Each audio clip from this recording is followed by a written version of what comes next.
The Rocket X2 was a massive overhaul to Hoka's previous carbon racer, with a focus on construction. But are they worth it? Hey, I'm Jack, an average everyday runner hoping to help others learn a little bit more about running. In today's video, I'm going to be reviewing the Hoka Rocket X2 carbon plated racers after using them for my second marathon. I'll leave the sections of today's video up on the screen now.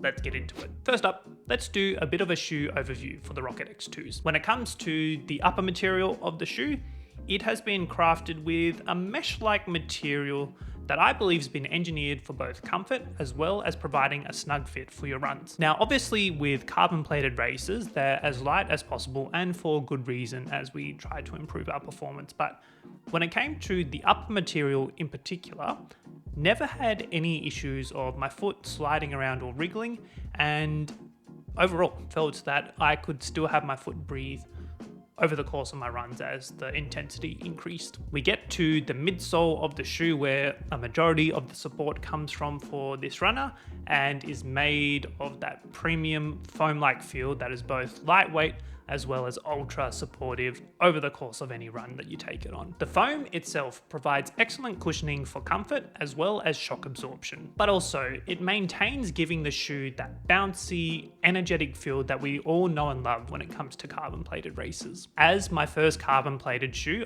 I was blown away at how much of a difference the full length carbon plate makes in the midsole of the shoe. Personally, I found the carbon plate really improved the shoe's responsiveness and energy return as you would expect in a carbon plated shoe. Particularly for me as a first time carbon plate shoe experience, found I was able to maintain a faster pace for a longer duration and felt like I wasn't using anywhere near the energy that I would have using just a normal pair of running shoes. The outsole material is made of a durable rubber, and I have found the longevity really has surprised me when it's come to the outer sole. Even training in wet weather, I found the rubber was able to maintain traction and grip on a variety of surfaces that I'd run on. Now that I've put over 200 kilometers into the Rocket X2s, I'm interested to see just how long the longevity of the outer sole will last. And it's something that I'd be really interested to compare with other carbon plated shoe models out there. Let me know down in the comments what carbon plated shoes you'd recommend me trying out next. Now let's talk about how exactly I used the Rocket X2s. Now again, coming from the point of view in this being my first carbon plated racer, I went in with the mindset of trying to prolong as much of the life as possible for them. So only use these for my quality speed sessions throughout my training, as well as 2 long runs. So looking at my quality sessions, these were my 6x800 meter repeats and 4x2K repeats. Towards the start of my training program, was probably averaging around 4-minute 15 kilometers when trying to keep a 10K pace for those speed sessions. But as the program progressed and I got closer to running my second marathon, was finding myself running sub 4-minute kilometers with relative ease in those speed sessions. And again, I think I just have to thank the carbon plate itself.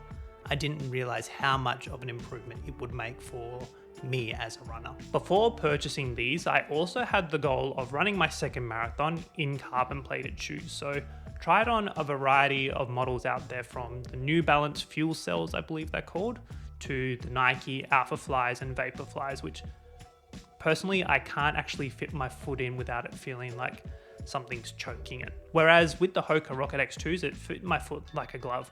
And another bonus was I found it quite easy to remove the insole of the shoe to put in my orthotics. Completing speed sessions in carbon plated shoes is all well and good, but I needed to know that I could run the full marathon distance in them, opting to use 2 long runs, being 28 kilometers and 32 kilometers, to see just how much they'd hold up for me. And with no real surprise at all, these handled every kilometer that I threw at them too, and I found overall has been the most comfortable shoe I've run in for those long runs. Not saying that I don't love my max cushion shoes, but these were just on another level, and I believe again in regards to the carbon plate being in the midsole, found my stability just improved drastically. So now going into my overall thoughts using the Rocket X2s to run my second marathon. Firstly, I can only talk from the experience of using just one set of carbon plated shoes in my running journey. So can't quite do a comparison to other models that are out there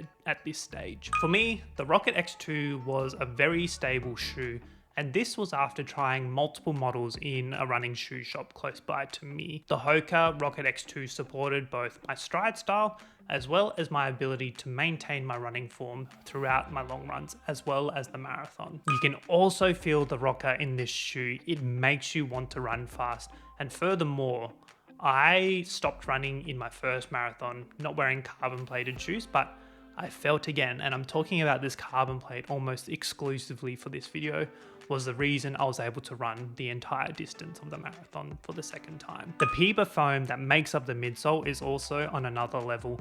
I didn't realize that carbon plated shoes could be this comfortable when running in them. And even as I analyze them now, I feel like they've got quite a lot of life left in them. The gusset of the shoe also locks your foot in place. Again, never really experienced any heel slippage or my foot slipping in the shoe at all. Lastly, and probably the biggest reason I purchased the Hokas in the first place, was the ability to remove the insole and put my custom-made orthotic into the shoe. After trying on both the Alpha Flies and the Vapor Flies, was still concerned that I wouldn't be able to fit my custom-made orthotic into the shoe particularly, finding that even without the orthotic in those, was hugging around the mid part of the foot very tightly and was extremely uncomfortable without it. Whereas in comparison to the Rocket X2s, found my orthotic would slip in with relative ease and not cause any issues at all once placed in them. Though I did have to go up half a size to accommodate the orthotic into those. That's the only slight downfall that I had with them. Now, would I recommend the Hoka Rocket X2s to other runners? And that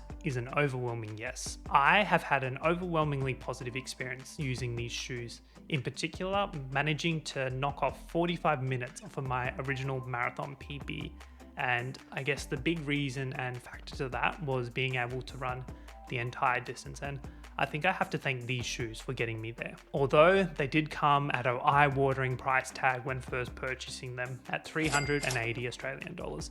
I'll do the US conversion in dollars here now for you all. As this was my first pair of carbon plated shoes, feel like I only have limited credibility in recommending them, so would advise that you check out other content creators' thoughts on both the X2, but also their experience using other carbon plated models out there before making your decision to purchase them. So there we have it, a short but sharp review on the Hoka Rocket X2 carbon plated racers. These probably being my favorite shoe that I've ever got to use so far in my running journey.